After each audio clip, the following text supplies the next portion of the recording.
E no nosso quadro de saúde, patrocinado pela Unimed Costa Oeste, dessa semana, nós vamos conversar com o urologista Dr. Eduardo Gomes, que vai explicar um pouquinho pra gente sobre cistite e também infecção urinária, que às vezes causa um pouquinho de dúvida. Ele vai esclarecer pra gente nessa tarde. Tudo bem, doutor? Boa tarde. Olá, Ana, boa tarde. Obrigado pelo convite. Estamos aí para tentar minimizar algumas dúvidas, né? Com certeza, doutor. Nós que agradecemos. E eu quero então que você conta pra gente qual a diferença entre cistite e infecção urinária. Na verdade, infecção urinária seria o acometimento infeccioso, seja por alguma bactéria ou algum germe do sistema urinário.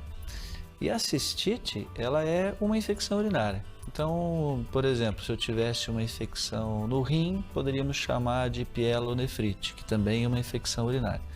Portanto, não há uma diferença. A cistite é um tipo de infecção urinária que acomete a bexiga. Uhum. E doutora, o que pode desencadear então a cistite? Normalmente, né, as bactérias que mais frequentemente causam a cistite, elas provêm do nosso próprio intestino. Então são germes que moram com a gente, né, de forma amiga, e em um determinado momento eles aproveitam, né, para colonizar, né, o sistema urinário, principalmente ali no setor da bexiga, que é o mais próximo do meio externo, né, causando uma inflamação e todos os sintomas decorrentes disso. Mas a origem mesmo, ela está no nosso próprio organismo. E da infecção urinária como um todo também, doutor, ou depende? Também. A maioria delas, ela advém de bactérias da flora intestinal, né? Logicamente, existem algumas situações de exceção, onde esse germe vem de um meio externo, por exemplo, uma contaminação de um procedimento, uma sonda, né? Mas na maioria das vezes aquele germe está no próprio indivíduo.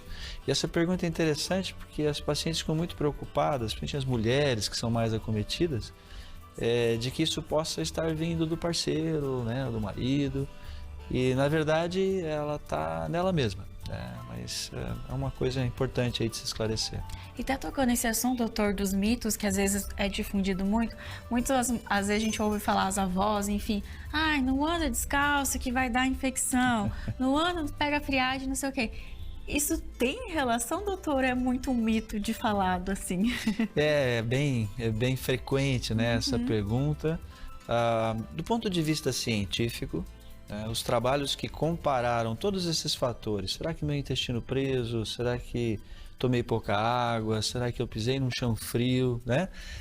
Na verdade, o único fator que faz uma grande diferença nas mulheres, né, logicamente, é ter vida sexual ativa.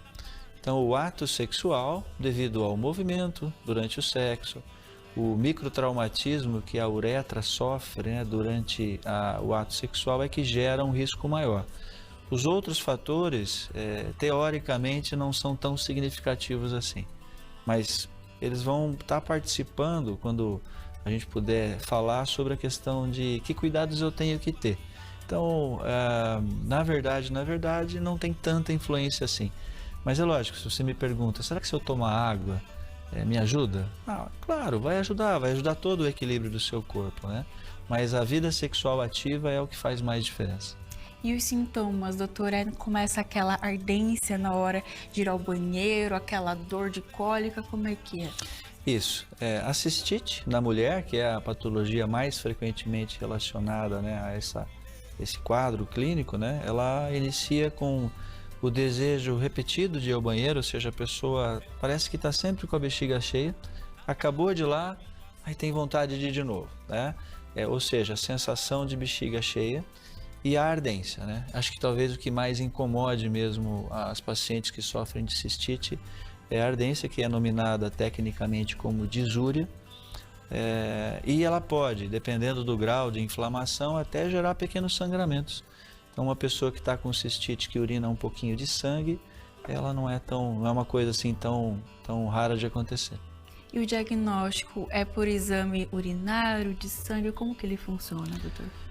Como a clínica ela é bem típica, né? Olha, eu estava super bem, amanheci, nossa, parecia que eu tinha que ficar sentado no banheiro o tempo todo, né? Porque não dá vontade de sair, dali a pouquinho tem vontade de voltar, arde muito, ela é tão assim clara que muitas vezes o médico pode tratar a cistite de maneira empírica, ou seja, sem precisar nenhum exame laboratorial. Porém, em alguns casos, pessoas já que sofreram infecções recorrentes ou que têm algum antecedente complicador, como cálculos, né? Muitas vezes o médico vai optar por realizar um exame de urina. Quando essa infecção toma uma proporção um pouquinho maior, no sentido assim, olha, eu não tenho mais só uma cistite, eu tenho uma inflamação renal, muitas vezes nós temos que usar alguns exames de sangue para mensurar o impacto na saúde daquela pessoa. Mas normalmente a clínica ou um exame de urina basta para fazer diagnóstico e tratamento. E o tratamento, doutor, é por meio de antibióticos, cuidados, como que ele funciona? O tratamento da infecção ativa, ele é feito por antibiótico, né? Então, o médico vai escolher, de acordo com a idade, características clínicas do paciente, né? Qual a medicação mais adequada. Podemos fazer tratamentos simples, com dose única até. Tem medicação que você toma uma dose já resolve, ou em determinados casos a escolha do profissional vai ser até tratamento de 7 a 10 dias. Isso é importante a gente também destacar, né, doutora, a questão dos antibióticos, enfim, para as pacientes, uma forma geral da população, ir até o médico, saber o quadro que está e saber o medicamento correto, não ficar nessa questão de automedicação também, né? Isso é super importante, ainda bem que você me perguntou isso, eu estava torcendo para você me ajudar. Porque o que acontece? Eu vou dar um exemplo. Mulheres que passaram do período da menopausa, existe uma sintomatologia causada pela falta hormonal que é muito semelhante à infecção urinária. Então você tem lá uma senhora, 60 e poucos anos, começa a ter ardência para urinar, a primeira coisa que ela pensa é que ela está tendo uma infecção, uma cistite. E muitas vezes essa disúria ela vai ter que ser tratada de uma outra forma. E se eu vou na farmácia ou adquiro antibióticos sem orientação médica, eu vou estar selecionando bactérias resistentes, né? Ou seja, a hora que eu precisar daquele medicamento, eu posso ter um prejuízo para a minha saúde. Então é muito importante a avaliação médica para confirmação de que realmente aquele quadro é de cistite e que eu preciso tomar um antibiótico. Tanto que a legislação exige, né, que o antibiótico seja vendido apenas com receita carimbada pelo médico, justamente para até proteger a população de uso inadequado. E, doutora, quando esses quadros são muito recorrentes, pode indicar algum outro tipo de doença, alguma outra coisa, alteração no corpo? Aí nós temos duas situações. Uma delas é que nós temos que separar dois grupos de pessoas.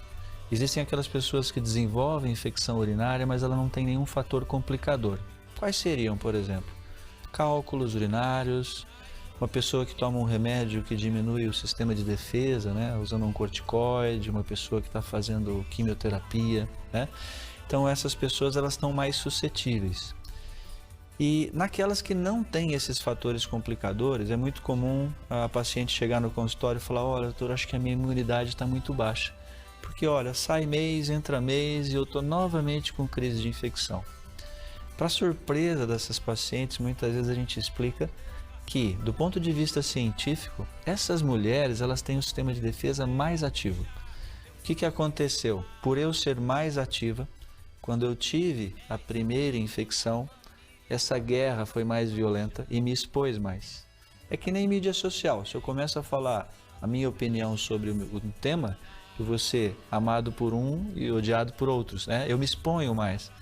Então, a pessoa que tem um sistema de defesa muito ativo sofre uma descamação do sistema urinário, da parede do sistema urinário, que provoca até uma facilidade da bactéria deixar pequenas sementinhas para futuras infecções já plantadas. Então, são quadros mais difíceis de lidar e que demandam, às vezes, tratamentos por um ano e meio. Doutora, as formas de prevenção, até você tocou na questão muito da relação ativa das mulheres. Quais são as formas, então, os cuidados que deve ter, tanto as mulheres que são mais acometidas, mas os homens também que eventualmente podem ter esses quadros? Sim, os homens eles estão sujeitos, né, a esse tipo de crise, principalmente a partir dos 40, 45 anos, onde a alteração da próstata começa a estar mais presente. Então, qualquer coisa que diminui o fluxo urinário, ou seja, a minha lavagem do sistema, pode provocar uma chance maior das bactérias atacarem. Então, do ponto de vista de prevenção, O que fica mais claro para a gente é que quanto mais eu me cuido, do ponto de vista geral, eu vou estar melhor protegido. Ou seja, se eu me hidratar bem, se eu dormir bem, alimentação adequada, praticar exercício. Mulheres, por exemplo, terem a questão dos exames ginecológicos preventivos em dia, né? Se forem em período de menopausa, estar sendo acompanhada por uma ginecologista. Ter o intestino que funcione regularmente também ajuda, né? Porque você vai estar fazendo uma ação do ponto de vista de equilibrar também aquela flora bacteriana que são os causadores da infecção. Então, na verdade, as medidas gerais são muito importantes, né?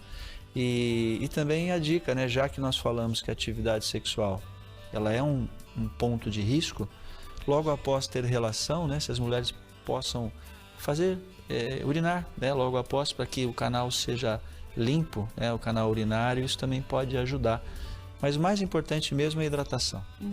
Ter mais esses cuidados para prevenir, porque é umas dorzinhas desconfortáveis que é complicadinho às vezes em alguns casos, né, doutor? E muito frequente. Então, obrigada novamente pela sua participação aqui, separar um tempinho do consultório para vir nessa tarde aqui com a gente. Obrigada. Joia, Núbia, muito obrigado pelo convite. Esse foi o nosso Call da Unimed. Até a próxima.